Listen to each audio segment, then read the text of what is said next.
নারায়ণগঞ্জ ৩ আসনের সোনারগাঁয়ে আছি আমরা সকাল থেকেই নারায়ণগঞ্জের বিভিন্ন এলাকা আমরা ঘুরেছি। নারায়ণগঞ্জ ৩ আসনটি মূলত সোনারগাঁও এবং নারায়ণগঞ্জের সিদ্ধিরগঞ্জ নিয়ে গঠিত। সিদ্ধিরগঞ্জটি মূলত এইবার আসন যে পুনর্বিন্যাস হয়েছে, এই পুনর্বিন্যাসের মাধ্যমে সিদ্ধিরগঞ্জ থানাকে নারায়ণগঞ্জ ৩ আসনে সোনারগাঁয়ের পাশাপাশি জুড়ে দেওয়া হয়েছে এবং এই আসনটিতে ভোটার সংখ্যা মোট ৬ লাখ। আপনি জানেন যে এখানে বিএনপির মনোনয়ন পেয়েছেন আজহারুল ইসলাম মান্নান এবং জামায়াত ইসলামের ইকবাল হোসেন ভুইয়া। এছাড়াও ইসলামী আন্দোলন সহ অন্যান্য প্রার্থী রয়েছেন। আমরা এলাকাতে বিভিন্ন প্রত্যেকটি এলাকায় ঘুরেছি, সেখানে বিএনপির একাধিক প্রার্থীর আমরা পোস্টার দেখেছি।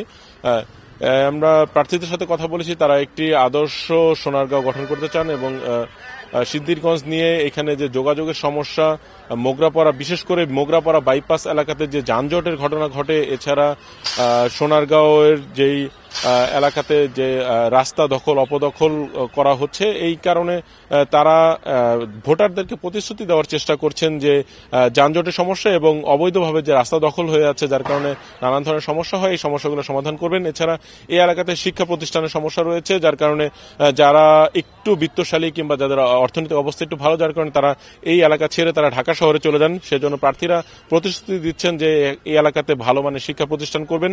এছাড়া এলাকার রাস্তাঘাটগুলোতে আমরা ঘুরে দেখেছি, রাস্তাগুলো বেশিরভাগই একটু সরু রাস্তা। প্রার্থীরা ভোটারদের কাছে কথা দিচ্ছেন যে রাস্তাঘাটগুলো বড় করার চেষ্টা করবেন। এছাড়া আমরা অন্যান্য প্রার্থীদের সাথেও কথা বলার চেষ্টা করেছি, বিভিন্ন এলাকা ঘুরেছি। প্রার্থীরা এবং ভোটাররা জানিয়েছেন এই এলাকাতে মাদকের ব্যাপক সমস্যা রয়েছে, অনেকে মাদক ব্যবসার সাথে জড়িত। মাদকের কারণে এলাকার তরুণ সমাজ অনেকটাই বিপথে যাচ্ছে।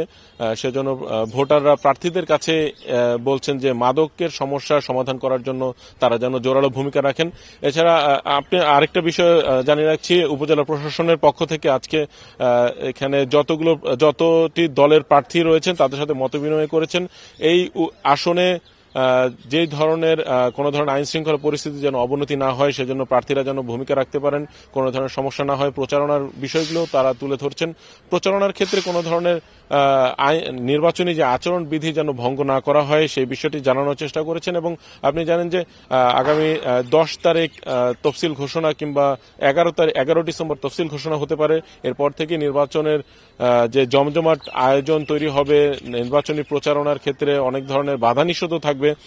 কোনোভাবে যেন প্রার্থীরা সেই ধরনের আচরণবিধি ভঙ্গ না করেন এবং জনগণের সাথে, ভোটারদের সাথে যেন যথাসময়ে সুন্দরভাবে জনসংযোগ করেন এবং কোনো দলের মধ্যে যেন প্রার্থীদের মধ্যে কোনো ধরনের বিশৃঙ্খলা তৈরি না হয়, কোনো ধরনের অপ্রীতিকর ঘটনা তৈরি না হয়, সেজন্য উপজেলা প্রশাসনের তরফ থেকে, সোনারগাঁও উপজেলা প্রশাসনের তরফ থেকে এই প্রার্থীদের মধ্যে মতবিনিময় করা হয়েছে এবং প্রার্থীরা সবাই কথা দিয়েছেন যেন সুন্দর একটি নির্বাচনী পরিবেশে তারা ভোট করতে পারেন। এই ছিল সালাম স্টিল ভোটের গাড়ি নিয়ে নারায়ণগঞ্জ 3 আসনের সবশেষ তথ্য।